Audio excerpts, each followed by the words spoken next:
Hello, வணக்கம். ஹோட்டலில் மாதிரி உருளைக்கிழங்கு மசால் இப்போ எப்படி செய்கிறதுன்னு பார்க்கலாம் வாங்க. அதுக்கு 1/4 கிலோ உருளைக்கிழங்கு வேக வச்சு தோலை உரிச்சிட்டு கட் பண்ணி எடுத்து வச்சுருக்கேங்க. சின்ன வெங்காயம் ஒரு 25-30 சின்ன வெங்காயம் பொடியாக கட் பண்ணிக்கோங்க. 20 பல் பூண்டு பொடியாக கட் பண்ணி எடுத்துகிட்டு 2 பச்சை மிளகாயை கட் பண்ணி எடுத்துக்கோங்க. ஒரு கொத்து கருவேப்பிலையும் எடுத்து வச்சுட்டு வாங்க இப்போ நம்ம உருளைக்கிழங்கு மசால் பண்ண ஆரம்பிக்கலாம். அடுப்பில் வானொலி வச்சு 4-5 ஸ்பூன் கடலெண்ணெய் சேர்த்துருங்க.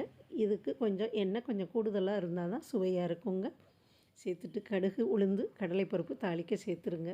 அது பொரிஞ்சதும் நாம் எடுத்து வச்ச வெங்காயம், பூண்டு, கறிவேப்பிலை, பச்சை மிளகாய் சேர்த்து ஒரு 5 நிமிஷம் நல்லா வதக்கிடுங்க. அது வதங்கவும் நாம் உரித்து எடுத்து வச்ச உருளைக்கிழங்கையும் சேர்த்து இதுக்கு தேவையான உப்பு, தனி மிளகாய்த்தூள், சீரகத்தூள், மஞ்சள் தூள் சேர்த்து அடுப்பை கம்மி பண்ணிடுங்க. ஒரு 10 நிமிஷம் சுருளை வதக்கி இறக்கிட்டால் சூப்பரான சுவையோட உருளைக்கிழங்கு மசால் ரெடியாகிருங்க. இது சாம்பார் சாதம், ரசம் சாதம், தயிர் சாதம் எல்லாத்துக்கும் அருமையான டேஸ்ட்டாக இருக்குங்க. சப்பாத்திக்கு கூட வச்சு சாப்பிட்லாம்.